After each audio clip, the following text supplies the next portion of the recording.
বাংলাদেশে তকমা দিয়ে দিল্লি পুলিশের ধরা পড়ার পর বীরভূমের পাইকরের বাসিন্দা সোনালী বিবি সহ কয়েকজনকে বাংলাদেশে পাঠিয়ে দেওয়া হয়েছিল। এরপর দীর্ঘ লড়াই শেষে সোনালী বিবি পাইকরে নিজের বাড়িতে ফিরে এসেছেন। তিনি ফিরে আসার পর আপাতত রামপুরহাট মেডিকেল কলেজ ও হাসপাতালে চিকিৎসাধীন অবস্থায় রয়েছেন। সোনালী বিবি অন্তঃসত্ত্বা এবং তার শারীরিক পরীক্ষা নিরীক্ষা ওই হাসপাতালেই চলছে। এরই মধ্যে রবিবার তার সঙ্গে দেখা করলেন অনুব্রত মণ্ডল।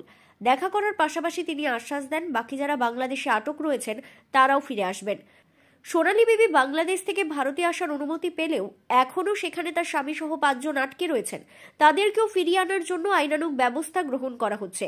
অনুব্রত মণ্ডলের আশ্বাস, খুব তাড়াতাড়ি তারাও ফিরে আসবেন মমতা ব্যানার্জি অভিষেক ব্যানার্জির লড়াইয়ের পরিপ্রেক্ষিতে।